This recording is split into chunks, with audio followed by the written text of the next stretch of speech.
discussing the housing authority on Tree Lane.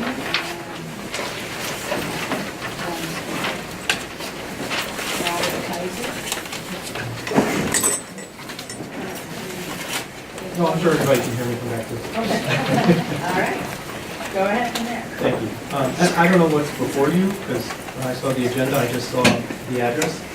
So I will speak to the concerns that we in that community have, and whatever is before you, I hope it relates to what is before you.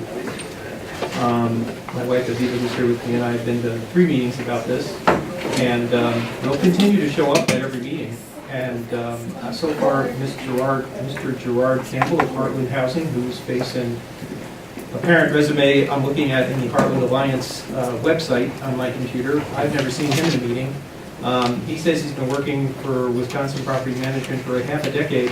We've lived at our house for 31 years. Heartland Alliance has the word all, A-L-L, emphasized in their heading.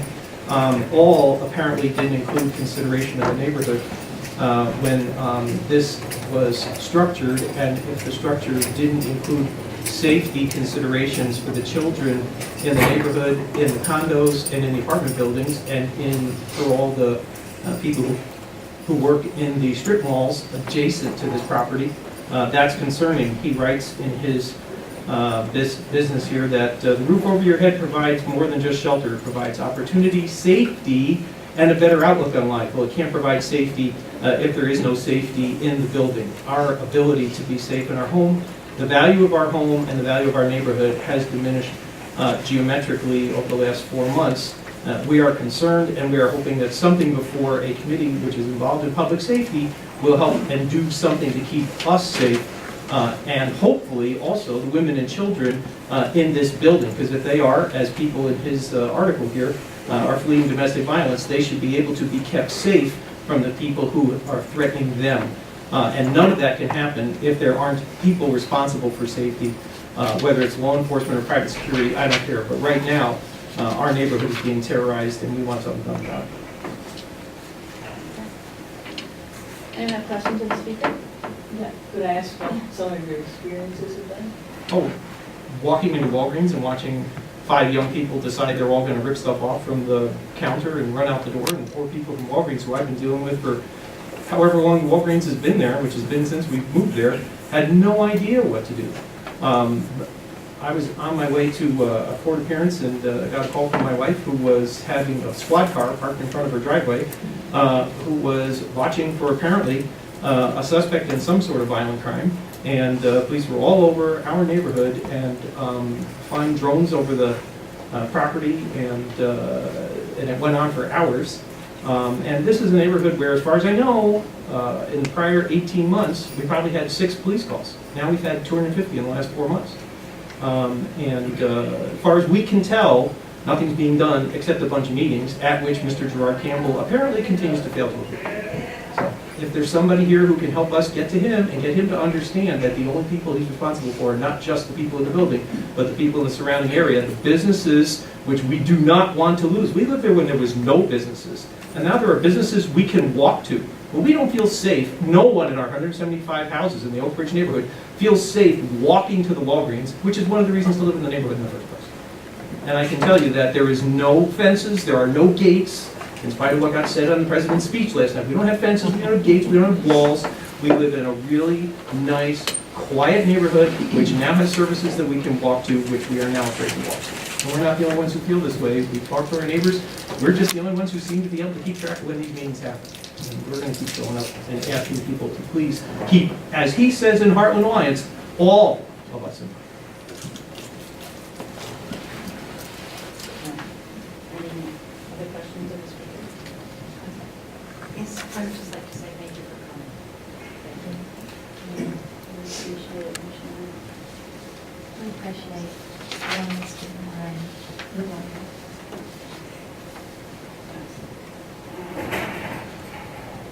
All right. This is the only speaker registered on this. So, when we, I didn't register, I registered to speak, but not, I didn't indicate what it was for, but it's on okay. this topic. all right, well, please. From where? You are, Here's mine. are you John? I'm John Odo. Oh, okay. I'm a piker. I've only been in the neighborhood for 30 years. And I'm concerned about the planning for the Tree Lane Apartments and the lack thereof. And I don't want to be negative about this because I think there's some things that are already locked in place, but there's some things we can do. The building is too large for the strip of land it's on. It's landlocked by a creek, a street, and a strip mall. There's only 1.3 acres, and they put a 45, 46 unit building on that little strip of land that has very little room for growth. I think way back in the day, they had the city of Madison's theme was a city in which to live, learn, work, and play. There's no room to learn, work, or play on that piece of property. It's unfortunate that so many people were put in there. The density there is just off, and it causes a lot of problems. So a lot of policing is reactionary, and so there's some planning issues I think that can be done. I want to thank Deputy Mayor Reyes for giving me the opportunity to visit the building today. So I want to appreciate that. I met some of the tenants, and my biggest concern is not for 7933 Tree Lane. It's for 7941, and that is a brick building between Tree Lane and the strip mall. They're going to tear that building down and put units for 55 senior citizens, jam them into this tiny space. I'm arguing for that building to be used or to be converted into a community center in which training, recreation, servicing for the tenants of 7933 can be accomplished. As a parent and as a former educator, the question is, where are the children? If they're not in the house, and they shouldn't be jammed up into that apartment building year-round, they should be somewhere, and they should be able to go and develop. So the opportunity for providing services, education, wraparound services in terms of social service needs. GED classes could be offered there, MATC courses could be offered there, high school classes could be offered there. It should be a space for mentoring and tutoring. We're losing an opportunity, and if that building is torn down and 50 more elders are placed on that lot, we're losing an opportunity that I think we can capitalize on. So I don't know of what relationship that is to this committee, but I just wanted to say it. The truth requires constant repetition, so says Goethe.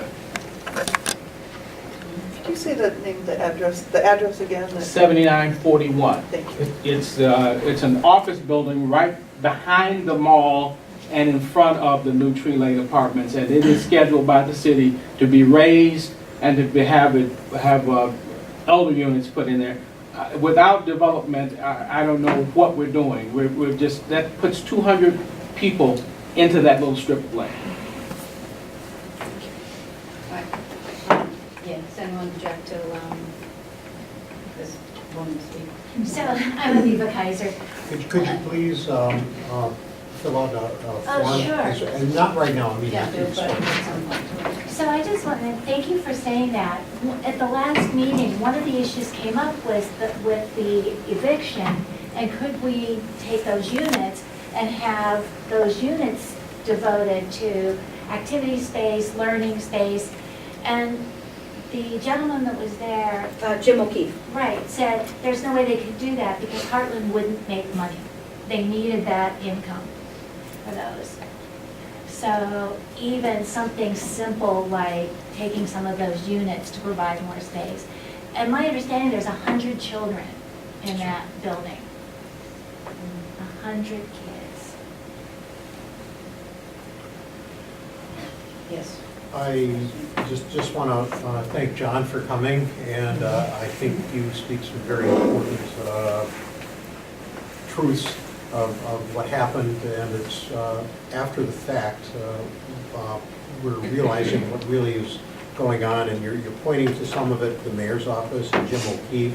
The mayor and Jim O'Keefe specifically have agreed that they, the city, we, the city, made mistakes in setting this up, and that I've talked to other developers who say you have 100% homeless families.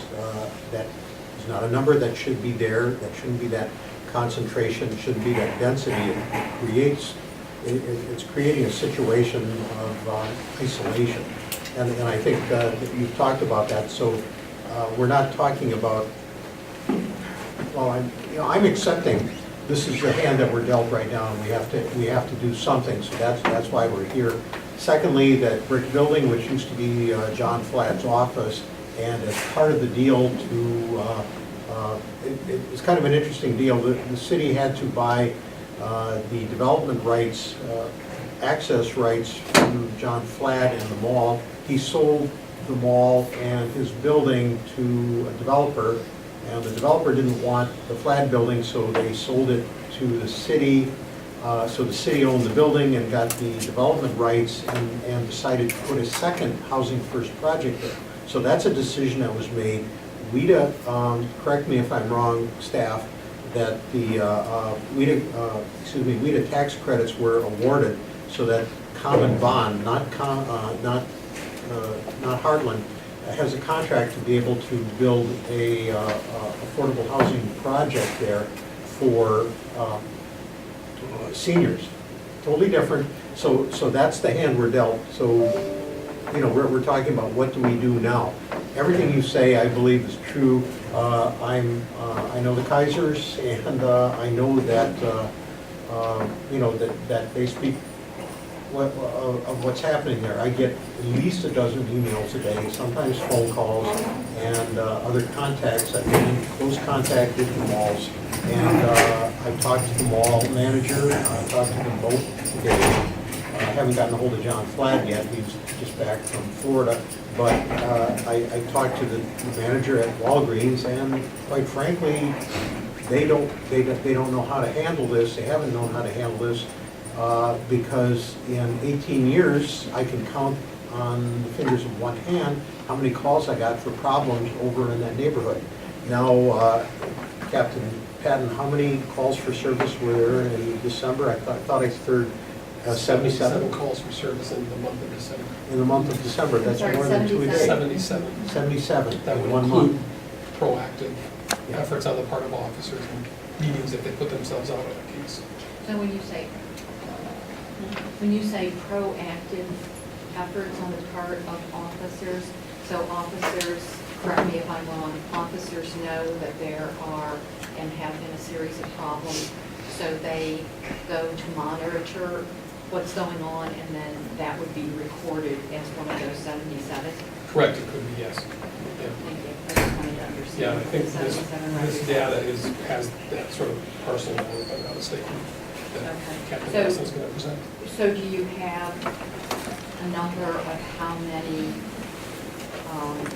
actual calls were made during that period of time, either to 911 or to the non-emergency number? I have it for the first 6 months. I I have it for the first 6 months so we can, Oh, you're going to share something? I Okay, think that great, there's a thank you. presentation Yeah. coming, and then Okay. maybe the questions Sorry. will be answered. Okay. So, which is why these guys are here. That's fine.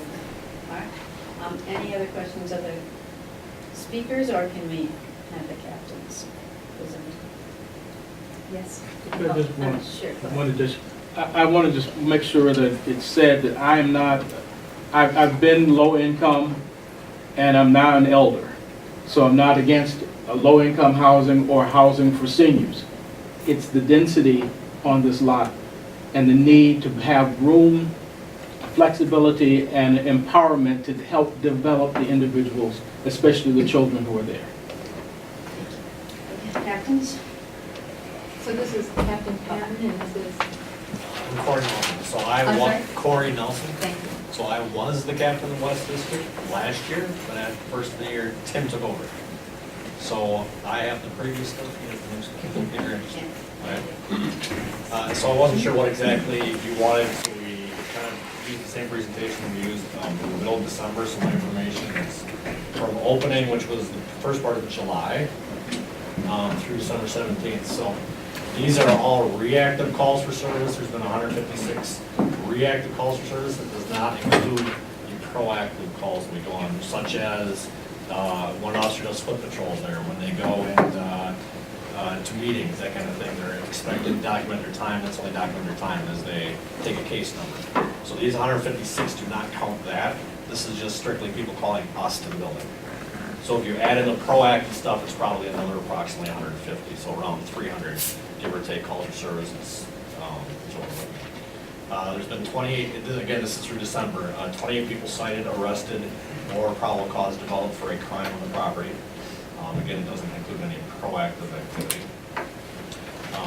The last 90 days, from September 17th through December 17th, there were 90 calls for service, so approximately one per day. During that time period, there was 19 people cited, arrested, or probable cause developed for a crime that had occurred on the property. This kind of shows you they were the #1 call driver during the time I was there in the district. West Elm Mall accounted for 27 calls, Tree Lane accounted for 47 calls. Elmwood Park 20. Those were mainly parks patrols, so they are a significant drain on resources in the West District of buildings. This is calls for service in the area surrounding Tree Lane from the 7900 block to 7999 address. You can see the building open in July, and that's when the spike in calls for service starts to increase. Clarification, please. Yes. On a definition for calls for services, are these proactive calls for service? These or are reactive also- calls for service. Reactive. Okay, just So we reactive. recall, yes. These are Okay, calls thank we you. were called to, yes. This is in the Oak Ridge neighborhood. The yellow line is 2018. There's a large spike in burglaries that occurred in one evening in the Oak Ridge neighborhood, which is why you see the spike in November. And these are the businesses along the Mineral Point corridor, the 7200 block and 7900 block. You see the spike in July, August, September, yellow line spiking up. Those are all the businesses along the Rocky Rococo's, the Walgreens area down there. So what are we doing? We've asked officers to spend extra time over there, trying to build relationships with individuals, to be seen. Proactive foot patrol they are doing. We've asked our CPT teams to spend extra time over there, knowing that there's a high call driver. We have our mental health liaison officer, Natalie Dybel, doing different programs over there. We have a program where we help purchase some sheets for we were given beds, citizens that were given beds, so we partnered with Madison Police and Community Foundation to get money for sheets. We have our core team officers involved with the kids programs, trying to get some reading programs going on. I believe those are currently going on. With volunteers that are coming into the building to read the kids. And again, she's coordinating mental health resources for citizens in the building who need that. Greg Sissoko was the neighborhood resource liaison. It's currently Nick Cleary. Again, that's first year. Nick Cleary is the officer who goes over every calls for service that occur in that building. And there's a weekly meeting what's called the safety team. In that time, they go over calls for service, what happened in what apartments, and what can we do to make sure that doesn't happen in the future. So that is, as we mentioned, the safety meetings are attended by Gloria from the mayor's office, usually Jim O'Keefe from community development, and then Heartland staff, YWCA staff, and PD, or MPI security staff who provide security at the building, and then our officers as well. So we have recommended having 2 security guards working 24, it should be 7, not 4. Sorry. One at a desk, one patrolling the building and parking lot. We had an issue with logbooks not being accurate. We've asked them to tighten up the logbooks as far as who's coming and going out of the building, requiring IDs for people coming and going. Posting parking lots, towing cars that don't belong, I believe that is being done. If they're broken down cars that don't run, they are not allowed to park there. We've asked for follow-up by Heartland proactively on lease violations. We've asked them to quickly respond to broken doors and broken windows. That has been an issue in the past where fire escapes and that thing in the back doors have been propped open or not functional.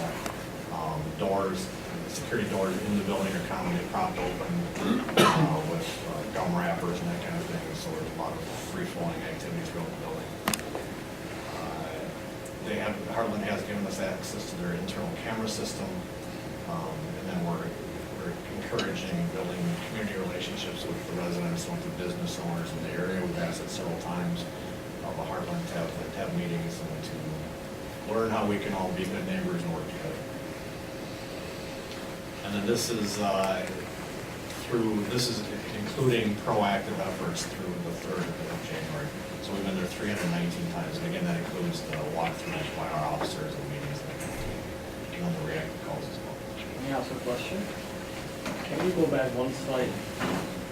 So those quick response to broken door and proactive follow-up with the hotline, those things improve now? Like, do they do now proactively these violations?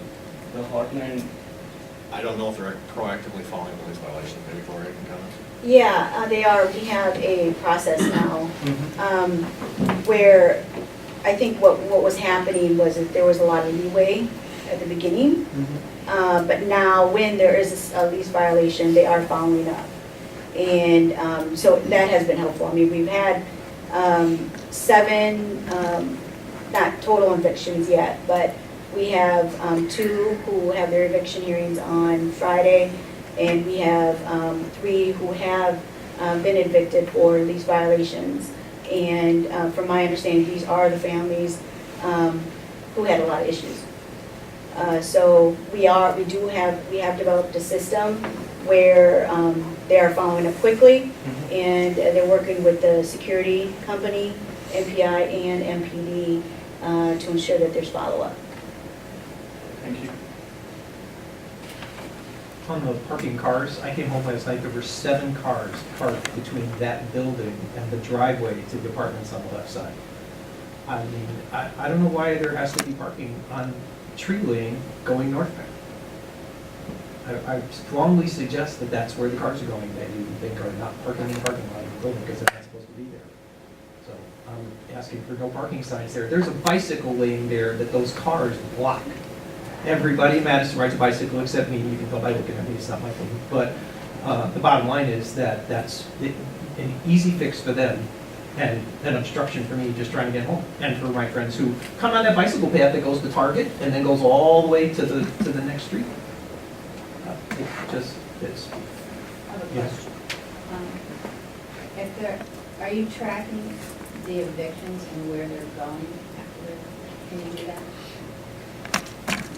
So we have the YWCA who is working with the residents who are being evicted and trying to find, developing a transition plan and trying to find other location and connecting them with resources. So we don't know exactly where. We do know some relocation, but we don't have the specific details for how long or anything like that. Or whether displacing the problem? Yes. Yeah. I just want to comment on the last issue that was brought up about cars parking on Tree Lane that were previously in the lot. I can verify that that's the case. I monitor along there, and I know these 2 vehicles that were, one of which has a big sticker on it saying if you don't move, you're going to be towed. And the other one that was moved out, they are parking on Tree Lane. I do believe there's some people living in one of the vans associated with the building. I passed this information on to Greg and to, Officer Sissota and Officer Cleary. And I met with Officer Cleary on Monday, and he's going to be actively following up on that. So that is occurring. That is a fact. And so that, just to follow up, so is there consideration being given then to having no parking there, or is that not realistic? As suggested? I'm not sure if I mentioned this at the last meeting, but I've been attempting to work with traffic engineering, who's not known for being fast, about these issues to address them. So I got an email back from Yang saying, yeah, we're looking at it. Yang Tao is... Yeah, because you may want to, I mean, if it's parking There's a number of things that we requested that we're looking at. Oh, so it's a No, combination the crosswalk for the trail, so it's properly marked so it doesn't get blocked. To have better signage, so we attempt to slow people down. We've been asked to look at traffic calming there. The lights that were burned out were replaced, by the way. At least several of them were. So traffic engineering is, it's on their list to look at. Yes.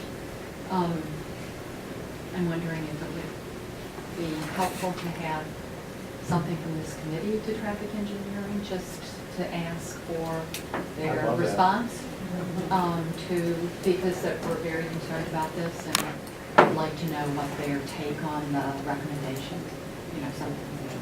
We can have them on our next agenda if you want. Yeah, let's do that. And I'm assuming parts of enforcement has increased that part of it. Everything's increasing.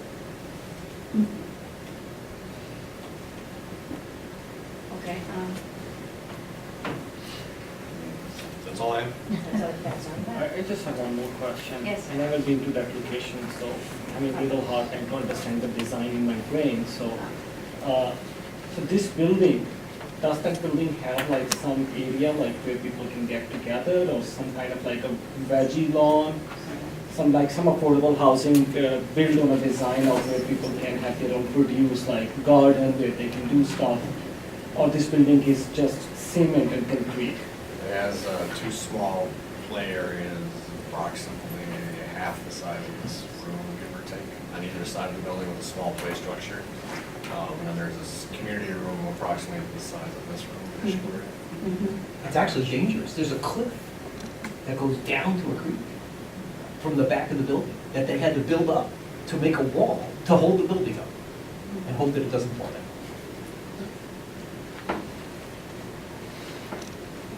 But, the guy who made the point about there's nothing there. So there's a tea room that they want to make in the bottom floor. There's a tea room, there's a community room, there's a small little library, there's a computer lab there. We do have YWCA staff there, so social workers are there. And so I think that as we are, as the mayor's office has become involved, we've been looking at some placemaking opportunities to make it more seem like it's home and not an institution. So really trying to gain the residents' support and engagement in that process. And we got to keep in mind that these are families who were living in Madison, right? And these are predominantly African-American families who have children. And so they were here in Madison for a significant period of time. And yes, mistakes were made. We didn't quite get this right. But moving forward, I mean, I think we have, if any city can do this, the city of Madison can do this. We have many agencies and organizations who are doing good work around this. So we just have to really beef up the supportive services component, and that's what we're trying to do. In the meantime, really beef up the public safety issues. I mean, those are real issues. Things are happening in the neighborhood. And so we have increased the security officers who are there and MPD's presence. But I think that in the meantime, it's a very temporary solution. In order for it to get really safe in the neighborhood, is we have to get our nonprofit organizations to a point where they come together and support these families. These families have a lot of needs, extensive needs. And I believe we can do this as a city. I mean, this is very new for us. Permanent supportive housing, really, it's new territory. But I believe we can do this and get it right. We just need to have all the right players and put our all into this. There is no doubt about that there are issues in that neighborhood. And we've heard from residents. We've been to numerous meetings where residents have expressed their concern. but we are moving quickly and taking it really serious. For the sake of the families who live in that building, I would say 80% of the families who live there are compliant. They're doing what they need to do. They have jobs. We have had people who have gotten jobs at Toppers across the street, who are working at area businesses, who are doing really well and they're thriving. We just have to really work on those families. And they also have issues of trauma that they're experiencing that we have to deal with. But the other portion of families, we're dealing with them. You know, we have moved them through a process of eviction, and that's what needs to be done. And it is moving, it's displacing, right? But at the same time, we got 80% of our families there that need protection as well, and they need to be safe, and we need to think about those kids. So that's all I gotta say. But I'm open to questions I have about one specifically what we're question for you. doing. So for, when you enter in the building, is there somebody's there as a staff, there is a buzzer, you press the button, people open it? Yeah, it's a key fob. Key fob. Yeah. So I've been there every day, pretty much. So everybody has a key fob, every resident. Okay. And so they're let in by their own key fob. But So there's if they, There's only one, sorry to interrupt you, there's only one gate or two gates? First you use key fob and then somebody need to buzz you in? No, No. So, no, it's you just one key fob takes you in through the whole So building. the reason I'm saying because of my job, I visited like more than 100 affordable housing building in Chicago and Illinois.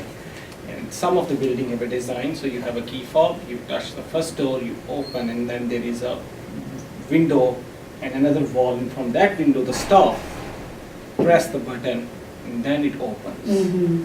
And then they go inside. Right. So it's, See, and we have to really balance, right? I mean, because these are families and, you know, residents who live there, right? And so oftentimes I get told that it's like we're in a jail, right? We're in prison. And I get it. We have to balance the safety and living in an apartment building, right? It's essentially an apartment building. And so we have to balance that. And so we have talked about different infrastructure security Right. changes that we can make. And in the long term, there may be changes to that front door entrance potentially, right, based same on. thing I was thinking, that's just like my thinking. So if a person use fob and then the second door, if the staff is there, Right. then he can show the ID, whatever, you can issue there your own ID, the apartment ID, I'm not saying like you need city ID, and then they can see the face and then they can, oh, I understand that's So- looks little bit Right, no, like, that's a but- great point because that was brought up today about Okay. changing into an ID process Right, where every resident has an ID with their photo on it. photo on it then. And that is really something, that came up today at our safety meeting, so that's something potentially what we will do. But when you enter the double doors, when you pass that, there's a security person right there, checking people as they come in. So, but you have to pass the two doors, the two double doors. And then you get the security. And then the security will ask for an ID for the visitor. If it's a resident, they recognize, they won't ask for an ID. It's only for visitors. So, there's another follow-up question. So, I'm just understanding this situation in Sure. detail. I read on a newspaper, which is not enough. So, Mhm. so a lot of problems are happening because of the visitor, like people who are not living in the building, right? Right. And the security guard might be, who is there, might be, he's just a security guard, he doesn't know who is coming Right. in and out. So, coming back to the point, might be we need to rethink about the entrance again. Yeah, because, I mean, what we're hearing is that, you know, visitors come in and they're like, screw you, you know, we're not going to give you an ID, we're just gonna do what we want. Right. So we get that, they get that sort of treatment. And then we have a protocol in place where they will call, depending on the situation, if they're causing a big disturbance, they'll call MPD. Otherwise, they'll look at the security cameras, check to see where the visitor is going, and then talk to the resident afterwards. And that is a potential lease violation. And so Heartland can sit down with that resident and say, you know, here's a lease violation, we could give you a 5-day. And so, but we're trying to find that happy medium of like, okay, this is your first time where your visitor has caused a disturbance or has come in without following protocol. This is your only opportunity and chance. And having YWCA or others come in and say, listen, you cannot afford to lose your home here, right? And really get them to have that that informal compliance that we want our nonprofits to do, right? Our organizations who are supportive services who are there, who are building those relationships versus MPD or the MPI security officer. So, who hires security? Where do they? Heartland, it's MPI. Private security. Local? Yes. Without any conceal and carry weapon. But they're not on private. They are not armed. None. They're not allowed to be armed to protect themselves. But MPI, I'm sorry, MPI and Heartland are two separate things. Yes. They're not the same thing. All right, just making sure. No, but Heartland hires MPI. Right. He's got a question. Oh, I'm sorry, I don't know. I'm YWCA not the gonna chair. stay now? I'm sorry? YWCA gonna stay past March now? No, YWCA is there now. And we are currently in the process of looking for another organization and organizations to come in to work as a collaborative. That's really where we see this moving, that it's not going to be just one organization, that it's going to be a collaborative. In that, it's still March. We hope to get somebody on board in February, so there's some transition. This might be a nice time for a segue. We had a meeting today, we had a series of meetings last week. I met with West PD Thursday and then had a candid meeting with the mayor to discuss reasonable alternatives on Friday. And he indicated what he was going to do. There will be a proposal coming up, but I do want to respond to a couple things. Yeah, there's a lot of problems there, and they're due in no small part to Heartland's unwillingness to cooperate, and maybe they're in over their head. They've indicated that candidly, and I think many people realize that problems at the front desk are very real. People push their way through, and until very recently, there was no MPI staff there during the day. It was Heartland staff manning the front, and I'm not sure we have any control as to what happened, but what I do know is that given the numbers, the calls for service, and the anecdotes that I hear on a daily basis, there's a clear and present danger. In the last 90 days, how many reactive calls for service did you have? 90. Okay. I think you can all recall that we have a chronic nuisance abatement ordinance. The magic number for calls for service in a 90-day period is what? 3. 90 is way over 3, and I've reached a point where I said enough is enough, and I agreed with Madison Police Department that something had to change radically to address the threat to the neighborhood and the residents. The people there have expressed very candidly, they're afraid, they're hunkering down. These are bad people coming in, and it's not the people that live there necessarily. Yes, there are some people there that are problematic, and some are being removed, and some are contesting it. 2 more occurring on Friday. That's a fact. But the fact of the matter is that there's an uncontrolled flow of people going in and out, and until very recently, it wasn't acknowledged that they need 2 people. One, they need around-the-clock service, and they need somebody to monitor the front desk to stem the tide of people that are not authorized and shouldn't be in there from coming in, and somebody should monitor the parking lot and the halls for the activity. On Friday, in a candid conversation, the mayor said that he will be putting forth language in a resolution that he shared with me today. His proposal came on Friday that at Board of Finance on Monday, we're going to be reviewing a proposal to allocate, and the numbers may change, but it's up to $175,000 of city money to assist in funding additional private security on a short-term basis. Short-term is 175,000, would cover a year. He's hoping that it would be 2 to 3 months. So am I. That means we wouldn't have to spend that kind of money. In addition to that, I'm delighted that Heartland has finally agreed that they have a part in keeping their buildings safe, so they've allocated an additional $81,000, I believe, give or take, which would provide 24/7 coverage from MPI for one officer. So they are now in a situation where they will have one unarmed officer around the clock, 24/7.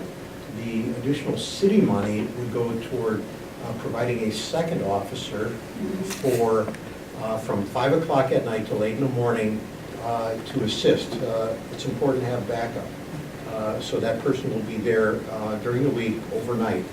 Additionally, there will be a second officer 24/7 on the weekends, so that there won't be Heartland staff there. But the status, after this is approved, if it's approved, that there will be a 24/7 unarmed guard there, and additionally, there will be backup at night when it's most needed, and on weekends. What I expressed to the mayor, and I discussed this with MPD, that I think it's critical that MPI, which is a private security company, has proper mentoring and oversight, not direct supervision. It's a private contract, we can't do anything about that, but I'm very concerned because I've been very candid. I know the people in MPI, and I talked to Sean Jr., who set up the contracts, and I asked how they set up their SOPs, and he said, well, we just kind of feel our way through. Did Heartland tell you what they wanted? No. Then how do you know what to do? We're learning as we go along. I mentioned to the mayor, and I will bring this up in finance, that as a condition, I want somebody from MPI, or MPD to oversee, just to watch and see and review the procedures, protocol, standard operating procedures, so that it's something logical. MPI, The operating procedures for. SOP, for MPI. MPI. Not to tell them what to do and monitor and sign off on them, but to make sure that they're best practice. How do you protect yourself? How do you record the information properly? Because there's been a poor system of allowing people in. The problem is the people that don't belong there, shouldn't be there, are coming in. That's a big problem. And the 5 individuals who stole the car on New Year's Eve and ditched it there, and they all were arrested, all have strong ties to this building. I don't think any of them live there. That hasn't been confirmed with me, but never mind, I'm not going to ask you. And in addition to that, that the 3 individuals, women that pulled the victim out of her car by her hair and beat her, all have ties at Tree Lane as well. So, since, those are, under review, we can't discuss the details, but there are ties, and that we need to get control, and this is important. It's important enough that I'm considering a nuisance abatement action if this action wouldn't be taken. We still have that option. We have the ability to bring forward a nuisance suit. I do not, or not a suit, an action against the owners. And that's still out there if this doesn't work. We have a situation where the neighbors are in fear. A reasonable person would not doubt that. People are being threatened. The calls for service support that. That's why we're here talking about it. So I'm agreeing that this is probably the best way to proceed at this point. I was not going to support public dollars to assist a private entity to provide private security for the property that they own. I'm not going to argue the fact whether Heartland is making money or not. That's not the point. We need to get control of the building, to protect the people that live there, to protect the neighborhood, to get this back to normal. 90 calls for service in a 90-day period is not acceptable. So, anyway, so that's the update that I would have given under the Alder's report. I'm grateful that the Kaisers are here to see this, and others are here as well. This is something, I got to reiterate this. I supported Housing First, I supported this project, I still do. I think these people need a place to live. Yes, they need help, and I can't say I'm sad to see the Y leaving. I agree with the mayor on that and others as well. I think that the new service providers, I expect, will do a much better job. So, I mean, I think with the, great points, Alder Skidmore, I think with the contracts and the SOP for MPI is going to be critical. And we've already had discussions with MPD and CDD and Heartland on sitting down, CDD's Community Development Division is sitting down with Heartland and MPI and really documenting what that looks like. So that's already, we'll be moving on that. I want to say it's critical that the Madison Police Department, since they are experts in public safety, that they should take the lead on that. Definitely, they are definitely on board, and we will be, relying on them to, they're the ones who are working closely with MPI. So definitely we'll get their input on that contractual language. We should have done that before, but I think this is really an important component, especially because we're putting city dollars into it. And I just also want to say, as a former neighborhood officer in the Badger Road area and Park Street at a time where we were facing with a lot of similar issues, homicide, shots fired, prostitution, drug activity, I know that when we are trying to control an area, and the cost for service will go up. And that is something that we have articulated to Heartland and MPI, is that it's okay, right? The calls for service, we will be looking at the data. The calls for service should be that there's an unwanted person on scene, or there is something happening and we want MPD there, right? Those are the calls for service that we want to see. What we don't want to see is them not calling and then something happens, right? There's a critical incident that happens, and so we will see a transition. So we will see oftentimes when we're focusing on it in an area, the calls for service will spike up. But we will look at that data to ensure that it's not those calls for services that is sexual assault, shots fired, right? Really major incidents we don't want to see. So we are, so yeah, I mean, I guess I'm open to questions at this point. Yeah, a couple of questions. Is this an organization, Heartland, do they have experience dealing with this population or doing these sorts of projects? Yeah, And so actually. where have they done these projects before? Chicago, they have some facilities there, and Milwaukee. Chicago, Illinois, I mean, they have extensive resources and funds that are going into this population, which is different than Wisconsin. And so they have really beefed up their supportive services, and that's where we want to get to. And so, and then a lot of, like the Rethke, right, the facility is single males, right? They're It's a very nice facility. right. And so this is families, right, which just brings a whole level, another level of challenges and complexity.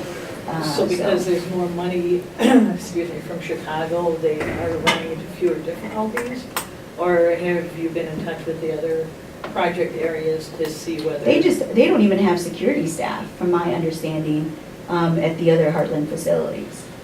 Are they placed in a residential area similar to? So- I'm not sure. So Rathke building, it's an incredible building actually. It's a passive house in terminology of energy efficiency. So that building it is not exactly, because next to that building it's a parking lot and there is a couple of different retail plus daycare plus a couple of other things. So not like really residential area. Correct me if I'm wrong, I think so. That's the right description. When you go inside, you have the swap, and then they do have a staff. They do have a staff, they do have a They do have kitchen. staff, yeah. They do have a kitchen, they do have security cameras. But I don't think so they have any security person there when I visited that building, That's a no. Heartland facility. Yeah. also. That's a Heartland facility, very nice, actually very nice building. And then the other, I guess I was just wondering if there had been an experience for them dealing with some of these issues, maybe in Milwaukee, I don't know.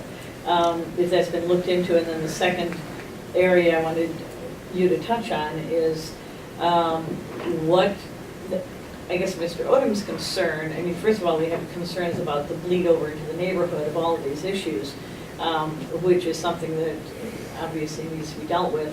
But then what do you do when you put X number of elderly citizens in close proximity with those problems? And if the city is looking at, and that's Heartland as well, correct? No. That would be, okay. Okay. So I mean, I know when you look, the Badger Road area in Park Street, we did that senior living there, right? And at a time where we were in transition too, people were saying, who's gonna wanna live here in this space? Because we took over those 3 buildings right on corner of Badger and, what is that street? Cypress, yeah. And, so now I forgot what area. And so we built that senior living, and it actually worked out really well. But, and not to say that, you know, this is a different area, right? I mean, I think we have to consider that as well. But, I have two questions for you, so. and I think, I just Go want to say, ahead. because you have a lot of questions on Heartland, I think you guys should hear from Heartland. And if you want to put that on your next agenda, I wish they would have been invited to this meeting, because I think that they could give you the history and experience that they bring. So Regarding the parking lot, is every tenant assigned a sticker for their car? yes, And so we still have other cars, and every parking lot is assigned to the people? yes, exactly. They're all filled up. That's good. So no visitor parking there. That's why they're parking on the street. And we knew that was going to happen, right? So we're going to have to deal with, you know, that off-site parking. We're monitoring it to see what kind of issues that it brings. But we wanted to ensure that, we were hearing from residents who were saying that I can't even park my car here, right? I mean, I live here and I can't park my car here because visitors were 2 or 3, you know, vehicles to one apartment were parking in the lots. My question is, in order to get out the information to all the tenants about the rules that you guys are implementing, what do you guys do as far as to reach all tenants? You guys having a meeting? I understand a lot of people work different shifts. Are you guys having a meeting on 3rd shift, 1st shift? Because I understand these people might have a lot of issues that you guys brought into there, but you guys have a lot of social services and all these other people to help them. But it's another thing to try to reach it individually and make sure that all are getting the rules, regulations. So what are you guys doing to get the information out to all the tenants? Not just 80% that's doing well, but all of them. Right. And that's been a challenge. I mean, I think Heartland has tried to host meetings, but we'll get like 4 or 5 residents that attend. And, I mean, you were at one of them. It's like, you know, we don't get a big percentage. So we have to rely on different ways of communication. Our best way in moving forward is going to have to be the supportive services agency. Should that be mandatory? I mean, if you're moving, I mean, a homeless shelter doesn't have people just run in there, they monitor everything. So, I mean, why isn't it being monitored, you know, as far as making sure that they all get that information collectively?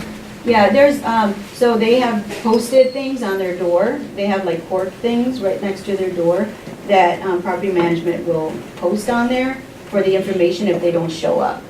And a lot of the meetings that they have is informational. And they do have a check-in procedure where every time a resident moves in, they go through the policies and so forth. But we are considering, okay, so we've had issues with this resident 1 or 2 times. You know, whatever those issues are, let's sit down with them one-on-one and figure out how to make it. But I'm telling you, I mean, I have been there, and we have people, one day, they're not getting the help they need.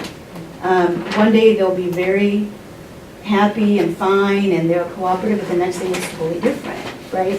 They are dealing with the trauma They're not ready or prepared to go to a meeting, right? So we really need a lot of the one-on-one communications that our supportive services organization will have to do, right? It's not gonna be MPD or MPI. It's gotta be an organization, a nonprofit organization that is assisting these families. I'm sorry.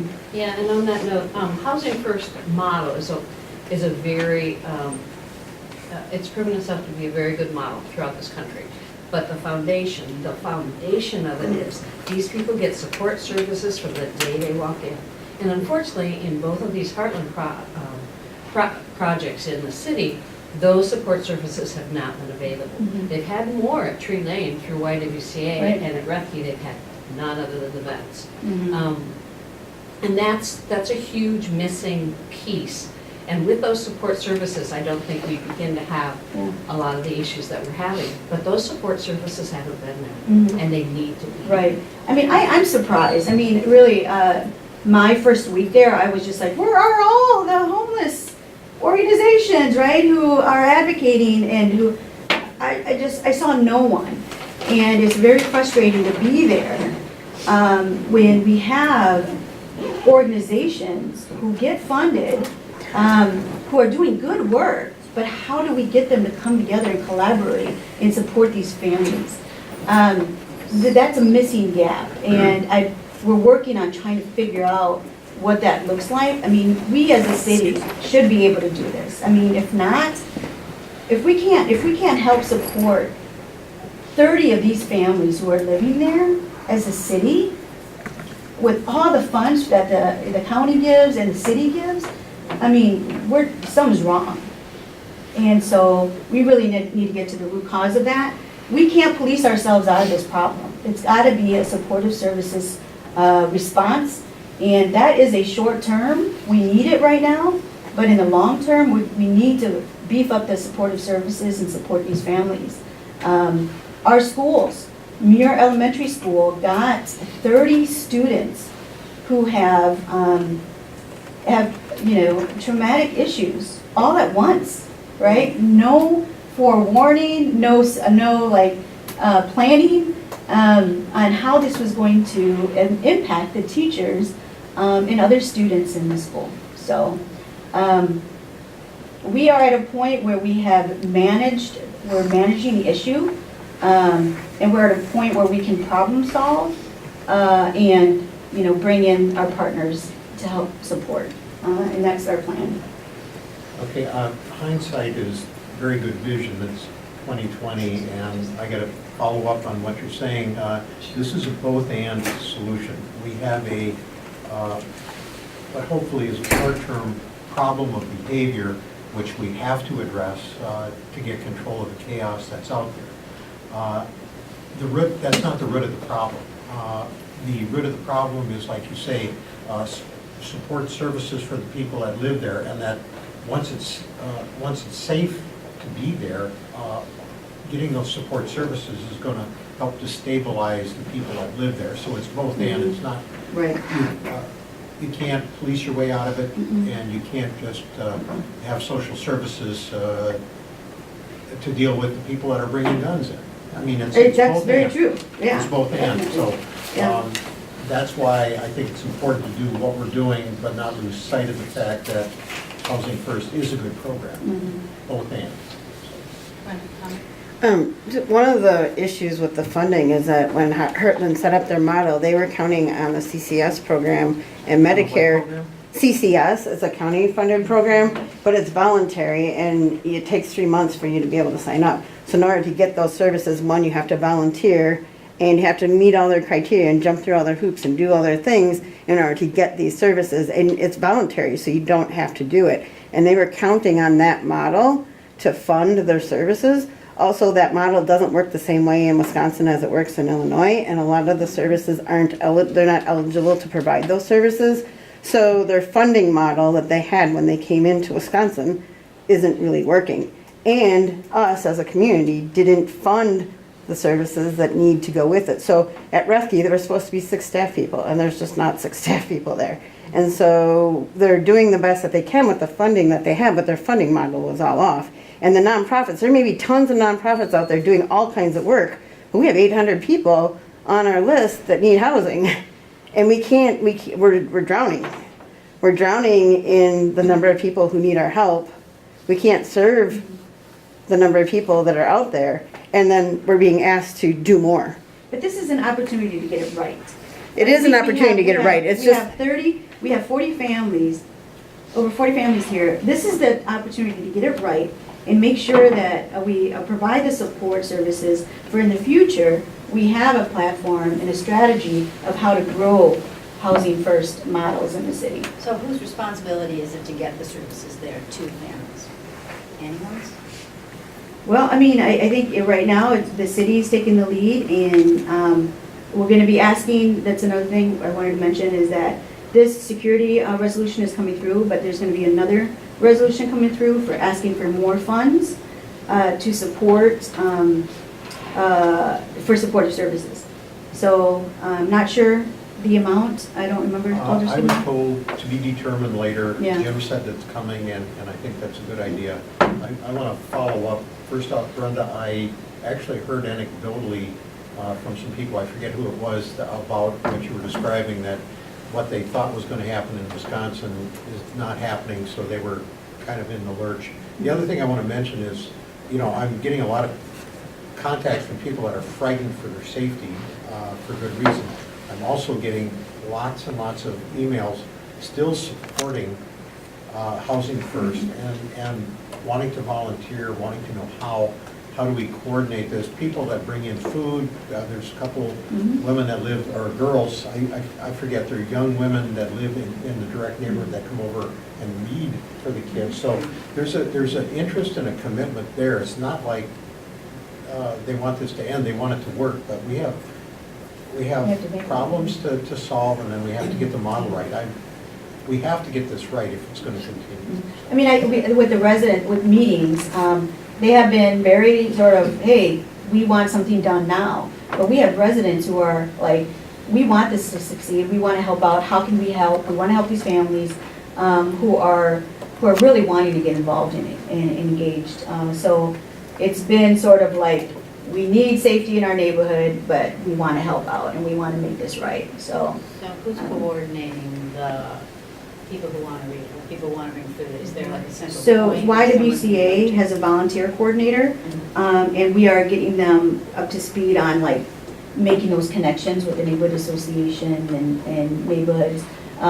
They have been coordinating with a few volunteers that they have, but we really need to expand that because we have a lot of people in the neighborhoods who want to help out.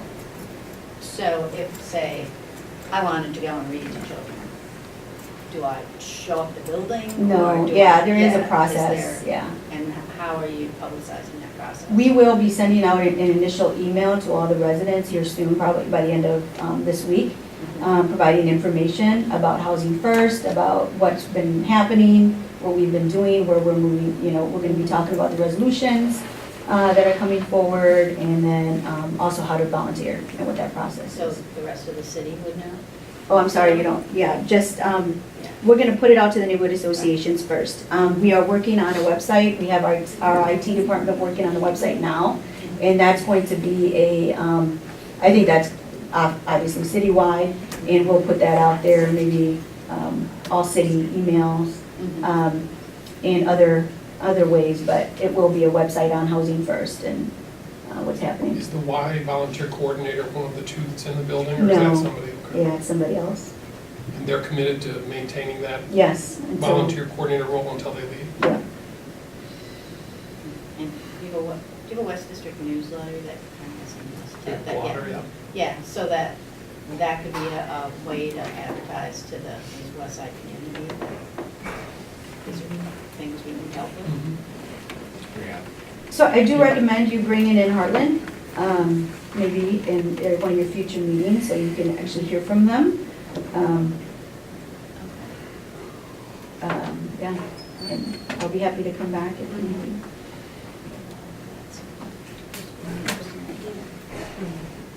Yeah, I'm sorry. I've contacted the Heartland folk for the housing in Milwaukee that is run by Heartland. And the vast majority of that housing, 2/3 of it is Section 8. So so they have a very small number of truly homeless people that have been put in this permanent housing. And they have had some of the same issues with police calls and the likes, not as much. But the county is who stepped up and provided them the money for the services. So they got that funded. Heartland wasn't able to find another source, and that's my concern here is at both Refke and at Tree Lane, they're not finding the sources of funding that they need to provide the services that they had promised that they would provide. Right. And they're just not finding it. And so then the people are suffering, and people are being evicted, which is really unfortunate, so. So, I don't have a lot of faith that Heartland's gonna find that pot of money. And the way our state is set up, because of us not taking the federal Medicare stuff, then we don't have those services available. So that's how it functions in our state. So that's why Illinois has it and we don't have those, and they thought they would have it. Yeah. So. Yeah. So I know they had a meeting with the Rotary today, I don't know. They have, they're meeting with United Way. United Way has provided some funding. So they're looking at other opportunities as well. So, and we'll see where the city, what we can come up with to increase the funding. And I think we'll have to work to see where the county's at. We haven't heard from the county on this yet. Anyone else have? No? Good. Then, any suggestions about, so far what I've heard is that TV Check to come and talk to us in February about their parking issues on the street or how they can fix that parking situation, and Heartland to come and talk to us about what they think is going on there and what they're doing to try and make it better. Am I right? Okay. Anyone want to say anything else about this discussion? All right, then in that case. You might want to add the Homeless Services Consortium and the Community Development Division. They're the ones that are providing the services. That's a good suggestion. We might want to get Jim O'Keefe in from housing in particular. Yeah, okay. And, all right, okay. Thanks, Rob. Thank you very much, Catherine, for coming, and maybe we'll see you again next. All right, then in that case, we will, thanks, Gloria. Yes. All right, then I'm going to move on to report from the